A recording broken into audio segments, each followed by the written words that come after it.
اب میں آپ کو ایک حدیث سنانے چلا ہوں جس میں ایک عجیب نقشہ سامنے آتا ہے کہ یہ مہدی جب ظاہر ہوں گے تو کس طور سے ظاہر ہوں گے، ان کے ظہور کی کیفیت کیا ہوگی، کیف یظہر۔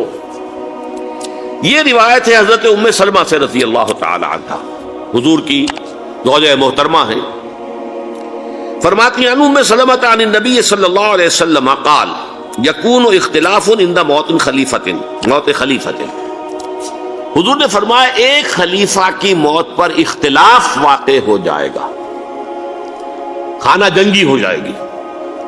فَيَخْرُجُ رَجُلٌ مِّنْ أَهْلِ الْمَدِينَةِ حَارِبًا إِلَى مَكَّةَ، پھر مدینے کے لوگوں میں سے ایک شخص نکلے گا، بھاگے گا اور جا کر پناہ لے گا اور چھپ جائے گا مکے میں۔ فَيَأْتِيهِ نَاسٌ مِّنْ أَهْلِ مَكَّةِ، پھر اس کے پاس آئیں گے اہل مکہ، مکہ کے لوگ، فَيُخْرِجُونَهُ، اور اسے نکالیں گے، جہاں وہ چھپے ہوئے ہوں گے وہاں سے نکالیں گے۔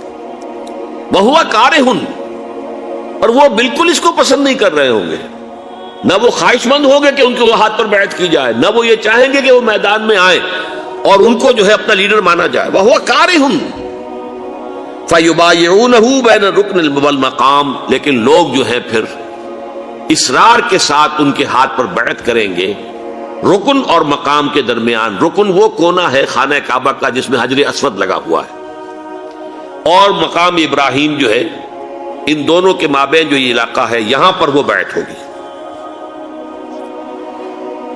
وَيُبْعَثُ إِلَيْهِ بَعْثٌ مِّنَ الشَّامِ، ان کے خلاف ایک لشکر بھیجا جائے گا شام سے۔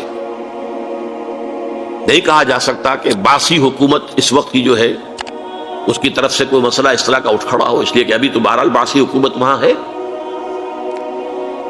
فَيُخْسَفُ بِهِمْ بِالْبَيْضَاءِ بَيْنَ مَكَّةَ وَالْمَدِينَةِ، لیکن اللہ تعالیٰ اس لشکر کو مکے اور مدینے کے درمیان وادی بیضاء میں دھسا دے گا، زمین کے اندر پورے کے پورے لشکر کو۔ فَإِذَا رَأَى النَّاسُ ذَلِكَ، جب لوگ یہ دیکھیں گے کہ اتنی بڑی نشانی ظاہر ہو گئی، أَتَاهُ أَبْدَالُ الشَّامِ وَعَصَائِبٌ من العراق فَيُبَايِعُونَهُ، اب شام سے سارے کے سارے جو اولیاء اللہ ہیں وہ بھی آئیں گے، اور عراق سے جوق در جوق لوگ آئیں گے اور ان سے بیعت کریں گے۔ وَيَعْمَلُ فِي النَّاسِ بِسُنَّةِ نَبِيِّهِمْ، پھر وہ عمل کریں گے لوگوں کے مابین، حکومت کریں گے اپنے نبی کی سنت کے مطابق۔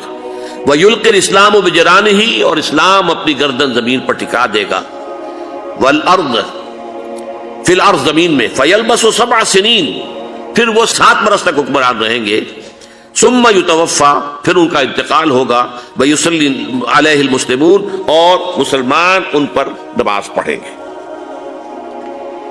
یہ جو میں نے آپ کے سامنے نقشہ کھینچا ہے،